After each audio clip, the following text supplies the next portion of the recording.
Every once in a while, gaming will get a piece of hardware or a piece of technology that comes along and doesn't repeat what's been done before, but really changes things. That piece of technology comes out and changes the entire trajectory of the gaming industry. And it's not always because it's the most powerful thing or it takes a huge leap in graphical performance or something like that. It's a major change because it changes how people expect to play games, or where they expect to play games, or what they expect from hardware that they buy from a company, something like that. If we look back on the long timeline of video game consoles and hardware, we can zoom out and really pinpoint these technological advancements that really changed the market. You can think first of the Atari 2600, the humble Atari 2600, which was, for all intents and purposes, the very first video gaming console that was widely adopted and could be found in millions of living rooms across the world. Following that up, we had the Nintendo Entertainment System, the NES, that came out and really pushed the envelope for graphical integrity and graphical power when it came to video games in the home. But it also single-handedly saved the video game market from a horrible crash, really digging the industry out of the dirt and allowing it to continue to grow and advance into what it's become today. We don't even have to look in the living room. We can look in the pocket with the Game Boy. Nintendo came out again with a piece of technology that really changed things and changed expectations, because no longer were video games something that you had to go to the arcade or do at your house. You now had a little device you could put in your pocket and take with you anywhere to play games on the go. And of course, we can't talk about this without the great war between the Super Nintendo and the Sega Genesis, that once again pushed hardware to its absolute limit, loading in the 16-bit era, but actually working against each other. They ended up creating and making the video game market a competitive industry. The PlayStation followed soon after, and it was a technological marvel at the time because it was the first system to widely adopt the use of CDs rather than cartridge-based video games. It also ushered in the era of 3D graphics, forever changing what video games would look like and what we would expect them to look like. And then you look at some of the more recent generations with the PS4 and the PS5, kind of slowed down a little bit. Consoles aren't really making these generational leaps like they used to. They do get more powerful and they come with more features and stuff like that, but again, it's kind of status quo for the last couple generations. So when you look at recent times, I think the most important piece of gaming technology to come out in the last 10 years is actually the Steam Deck. And that gets us into the bulk of the presentation today, which is the Steam Deck is pretty incredible. Or the subtitle, the Steam Deck is the most important piece of gaming technology to come out in the last decade. And before we get much further, I wanted to answer the question that may be on some people's minds. What is the Steam Deck? This is the Steam Deck. Does that answer your questions? Do we need to go any further? The Steam Deck was created by Valve. Raise your hand if you've heard of Valve.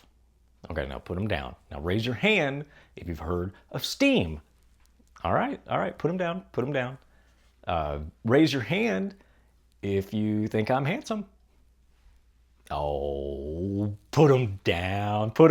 You guys are just being nice. Just put your hands down, come on. Originally released in 2022 with the LCD model, they also have a version that came out in 2023 that is an OLED screen. At the time of recording, the LCD model is no longer available, and so the base model Steam Deck that you can get directly from Steam is the OLED model. And it comes in at about $550 at the time of recording this. Now, the Steam Deck is kind of a special case, right? It's not running some console operating system. It is running what is known as SteamOS. SteamOS is Valve's own Linux distro. They made it in a little oven and it came out and it's perfect. It's perfect for the Steam Deck. And if anybody's curious, it is made by Steam, but SteamOS is built on the Arch Linux distro. What this device does is it plays your Steam library. The games that you have on Steam or the games that you purchase on Steam, you will be able to play 99% of them on the Steam Deck. But you'll notice on the bullet that I put "and more." What I mean by that is some tinkering and some messing around, and it can do much more than just the Steam library. What really sets it apart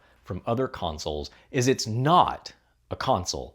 It is a handheld gaming PC. So if you look at something like the Nintendo Switch, that is a gaming console. The Steam Deck is not like that. It's actually just an entire gaming PC wrapped up in a handheld form factor. The way that they do that is you have two environments when you use the Steam Deck. The first of which, when you boot the Steam Deck up, it's the first thing that you see is the Steam OS launcher. You can see that it's very streamlined, it's very console-like, it's very easy to use, and the entire thing is completely navigable with just a controller. You don't need a mouse, you don't need a keyboard or anything like that. You can get to all of your games, you can browse the Steam store, you can do all of that with the built-in controller on the device. Some people, kind of like my wife, who just use the Steam Deck to play games, will never see anything but this. This is exactly what they need. They don't need anything more than that, and it's perfect for just launching the games, seeing what you have, and browsing the store. But if you click the Steam button and you go down to power, you'll notice an option that says enter desktop mode. This is desktop mode. Behind the Steam OS launcher, there is an entire gaming PC with its own operating system, its own desktop environment that you can use if you so choose. And from the desktop mode, you can do a lot of things. You can update the system, you can change a lot of settings. This is how you would set up something like EmuDeck. You can sideload apps. A lot of the plugins are installed through the desktop system. And honestly, the fact that there is this entire operating system behind the Steam Deck that you can go into and really tinker around with is pretty awesome. So that separates the Steam Deck from something like a PlayStation or the Nintendo Switch 2 or something like that. Not only does it have ease of use console-like experiences, but if you wanted to, you could actually just turn around and completely use this device as your only PC. You could dock it, plug it into monitors, give it a mouse and keyboard, and use it as a full-blown computer. Now, I want to talk about the specs a little bit, and I know everybody's asking here, what is it packing? And as we get into the specs, you see it's not the most powerful. On paper, a lot of this stuff is nothing to write home about. But wrapped up in this package that Valve has presented to us, it all works together so well and so seamlessly that it kind of knocks it out of the park. And in my opinion, it punches way above its weight. So first, let's talk about the screen. As I said before, there used to be an LCD model available on the Steam store. It's no longer available, so the base model is the Steam Deck OLED. That's the one I'm going to talk about here. The screen that we're talking about here is a 7.4-inch OLED HDR beaut of a screen. I'm not joking. It is one of the best screens I've ever seen on a handheld device. It is pretty incredible. It's just beautiful. But when we look at the resolution, it is a little odd. It's not 1080p like a lot of handheld devices are right now. It's actually 1280 by 800, so it runs at 800p, and it runs at 90 hertz. That doesn't sound great, and I know that, but I promise you, the screen and the way games look on this is just incredible. Moving on from the screen, we want to talk about the power. What is this hog containing? And on a system like this, you don't have a CPU and a GPU, you have what's known as an APU. An APU is just a single chip that combines the GPU and the CPU, and it runs all on one chip. It's known as a SoC or an SoC, which is system on a chip. However, you do categorize them differently, and so for the CPU, the Steam Deck is rocking a 4-core, 8-thread Zen 2 CPU. And then for the GPU, it's rocking the RDNA 2 GPU from AMD. And this, when you look at comparisons, is compared a lot to a GTX 1650. Then we get into the most expensive part of the build, which I don't think Valve intended for this to be, but the current market demands it, and that is random access memory. And the RAM that the Steam Deck has is a humble 16 gigabytes of LPDDR5 RAM. Again, it's not a lot. It's actually the same amount of RAM that I have on my gaming PC, but I have yet to run into trouble from that. And then if anybody was curious, it's got a 50 watt-hour battery. Giving you stats on that is going to be kind of superfluous because if you play a very demanding game, your battery life expectancy is going to be pretty low. If you play an indie game, it's going to be pretty high. I would say when I play something more demanding, I'm looking in the range of 3.5 to 4 hours. Whereas an indie game, when I've turned the TDP down, you're looking at anywhere from 6 to 8 hours. It's something like that. And I know the question on everyone's mind right now, a stat that I look at with every device that I get, and that is frames per second. And oh, baby, sign me up. The Steam Deck has those in spades. So looking at this stat sheet, it's not amazing. It's far from the worst thing, but it's pretty far from the best as well. I think the best way to summarize the Steam Deck is to think of this meme.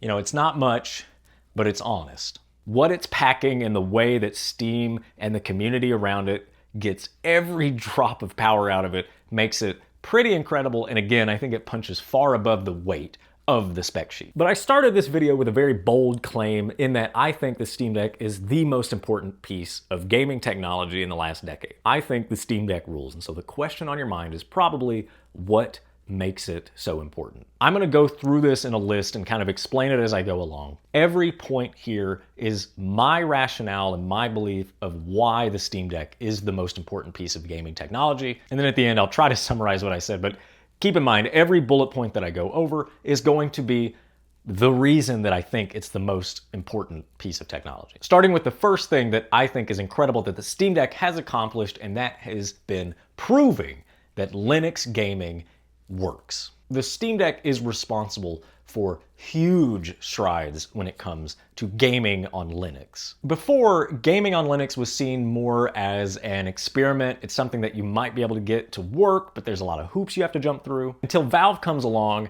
and decides to put Linux on their little handheld gaming device. They made their own Linux distro that makes things really easy to use, and their continued work on developing Proton, which is a compatibility layer, they have made Linux into a very viable and great option for gaming. And that includes things from indie titles all the way up to AAA games. You know, you're not limited to a set of just easy to run stuff. It's the whole kit and caboodle. Another thing that it has done is it has changed what handheld gaming really means. One of the points I get into later is that, yes, the Nintendo Switch was actually the first to take a huge stride on this path. And I think the Nintendo Switch deserves every bit of praise and every bit of recognition that comes along with that. It really flipped the handheld market on its head and made it to where you could play entire games on the go rather than some dumbed down port. The Steam Deck just kind of built on top of that and has helped really optimize and make that more of the standard. Again, you've got no ports, you've got the whole hog game. It's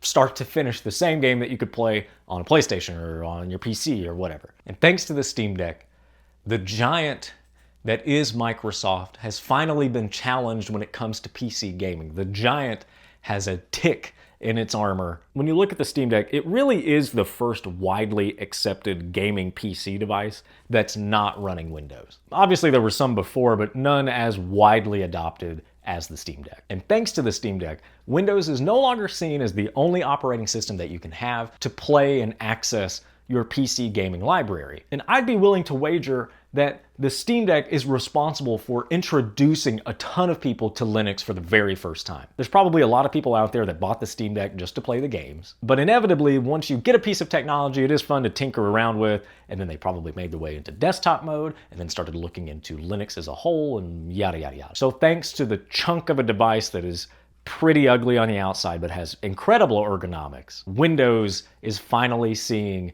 some of its grip loosened on the PC gaming market. I could keep this up all day. What else makes it important? But the Steam Deck helped democratize PC gaming. What I mean by that is no longer is there this thought that you need a super powerful battle station of a PC to enter PC gaming, especially for newcomers. I remember when I first got into PC gaming in high school, the general thought was I need to buy a pre-built that's $1,200 to $1,500 to be able to play the games I want to play. I know now that you can build a PC for cheaper and you can get deals and stuff, but really starting out, I didn't know that. I didn't trust myself enough, and so I was looking at the pre-built market and really just going off of those prices. And so for a newcomer, you have the option of the Steam Deck at $550, and that gets you access to a vast library of PC games. Not only does it get you access to the Steam library of games, but as I mentioned before, with some tinkering and some tweaks, you also get access to emulators. You can get access to the Epic Game Store or the GOG Game Store. So thanks to the Steam Deck, that barrier of entry into PC gaming has been lowered a lot for the beginners because it's pretty affordable. You get a lot of power for what you pay. So no longer do you have this thought of, I need a battle station of a machine to actually enter this ecosystem of gaming. All of this is great, and I keep saying PC gaming, but another thing that the Steam Deck does is it brings about an ease of use similar to that of a console. Everybody close their eyes and put yourself in the shoes of a newcomer to the PC gaming market. When you compare a new PC running Windows to something like the PlayStation 5 or the Nintendo Switch 2, to a newcomer, the PC is going to seem quite overwhelming and not exactly the easiest thing to use. Yes, you'll figure it out, but from the first onset of trying to use the device, it's obviously going to be a lot more intimidating than something like a console. So what the Steam Deck excels at is giving a person a gaming PC, but having that console-like experience, making it very easy to use. You get all of the benefits from having a gaming PC, but you also get an extremely easy to use interface and one that's completely navigable by controller. The way I sum this up is that it's a console in the front and a gaming PC in the back. Truly the mullet of modern gaming technology. One of my favorite things about the Steam Deck is that it shows that it's really not about power. The Steam Deck on paper is not the most powerful device out there, but that's kind of the point. It rides this fine line of being just powerful enough that you stop thinking about specs and you just play the games and experience the games. A lot of the Steam library is just going to be click and go, and then you're having fun. The hardware is just powerful enough to do that without much tinkering. And so you kind of put it in the back of your mind. You don't really think about the specs and stuff like that. You just play the games and experience what the device has to offer. The biggest reason that I think the Steam Deck has changed the gaming industry, that is, the Steam Deck is a true open platform, which means that it's community driven, and that leads to endless possibilities. Truly, I think the Steam Deck did not become a game changer on its own, despite it being a pretty incredible piece of hardware. Because Valve decided to make it an open platform and really step back and get out of the way, that is what led to the Steam Deck being an absolute game changer in the gaming industry. The Steam Deck on its own is an incredible piece of hardware. I think it's an amazing little device. But the community around it is what really takes it to the next level. The community changes everything, and the biggest reason for that is because the deck is open, baby. The Steam Deck basically gives you full control of the device, unlike any other console on the market. If you want to buy a Steam Deck, completely delete everything, and then run Windows on it for some reason, you can do that. If you want to drop everything you're doing and go out and create and develop something that changes every bit of text to a SpongeBob-oriented font, you're more than welcome to do that. There's nothing stopping you. The Steam Deck is a true open platform, and the community has gotten behind that and developed some amazing tools and features for the Steam Deck. Just to list off a few, you have things like Decky Loader, which is like a plug-in ecosystem. You load in Decky Loader, you can go to the store and find all of these community-made plugins that can improve quality of life things. Or if you get into the emulation side of things, you have things like EmuDeck, which is literally almost like a simple click and go to set up an entire emulation station on your Steam Deck. ProtonDB, which is one of the plugins. And so when you go to launch a game, there is a rating at the top that tells you how well that game is going to run. You can even click on that rating and it's going to take you to the website that will then show, stuff like the expected frame rate, the expected battery life, what the best settings are, etc., etc. And one of the coolest things, one of the best things that has come out recently are the people working on projects for frame generation and lossless scaling. Frame generation and lossless scaling alone are going to breathe a ton of longevity into the Steam Deck. Basically what it does is it generates frames for you. They're kind of fake frames, but it allows you to take a game that's running at, say, 30 frames a second and then bump that up to 60 frames a second. And it makes it really smooth. It does come with some input latency and it varies depending on the game. Thanks to these projects, you have really widened the scope of what's possible on the Steam Deck and what you can play and how you experience those games. This truly is just a small handful of what the community has made for the Steam Deck. And thanks to these mods, these tweaks, these experiments, the user base has pushed the Steam Deck far beyond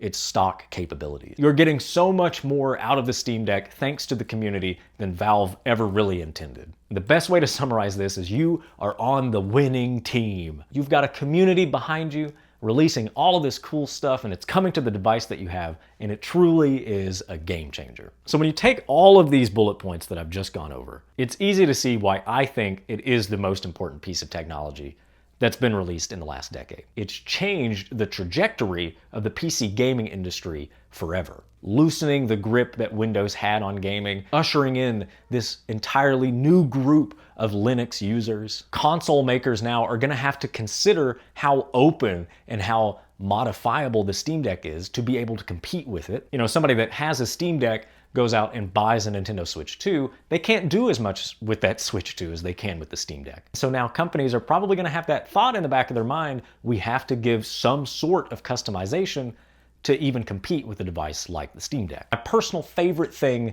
is that the Steam Deck is just kind of the little guy. It's not the most powerful, it doesn't have the best stuff, but it is fighting well above its weight thanks to all of these things that I've listed out here. Now real quick, I wanna go over some objections. We're on a roll. We need to slow it down a little bit, I understand. I wanna talk about some of the things, such as the Switch did the whole handheld gaming thing first, and it sold way more units. So why is it not the most important? As I said before, the Switch deserves its flowers. It was an incredible device. It changed what handheld gaming could be. The Nintendo Switch really ushered in this new generation of handheld gaming, but something like the Steam Deck has completely changed expectations in the entire industry. Of course, we have the objection of it not being the most powerful device out there. The Steam Deck has competitors that on paper are a lot better, such as the ROG Ally X or the Lenovo Legion Go 2. But with that, it's kind of the point I was making. It's in discussion with these other devices that are more powerful.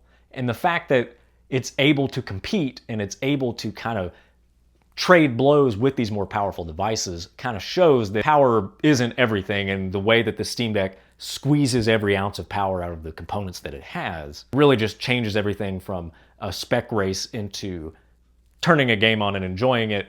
I think that's very important. You also get into portability, flexibility, accessibility, usability, stuff like that. Steam has done a much better job than its Windows counterparts of creating a system that's easy to use with a controller. You get a console-like experience with the desktop on the back. Something like the Lenovo Legion Go 2 is still using Windows, which is kind of hard to use on a really small screen without a mouse and a keyboard. And I can hear it now, Linux is still niche. Yes, it's still niche, but the Steam Deck has helped lead the charge to make it less niche. Thanks to the Steam Deck, we have seen this great exodus away from Windows 11. Thousands and thousands of people are making the change to go to Linux, and a lot of that is because the Steam Deck led the charge along with Proton to make Linux gaming viable. Hopefully that makes sense. If you have other objections, please put them in the comments. I'm happy to discuss it. But all of that summarized into the Steam Deck just being an incredible, multifaceted device. I think it's the most important piece of gaming technology to come out in the last decade, and I think there's not even been anything since it's come out to even slightly rival that. If you like this video, be sure to like it. If you didn't like it, be sure to dislike it. Subscribe if you want to. But in the comments, I'd like to know, are you into the whole handheld gaming thing? And if you are, what's your device of choice? Because you have things like gaming PCs like Lenovo Legion Go 2 or the Ally X or the Steam Deck, but then you have other devices that are really popular as well, like Retroid Pockets that run Android and focus mostly on emulation. So let me know in the comments. I'll leave you alone now.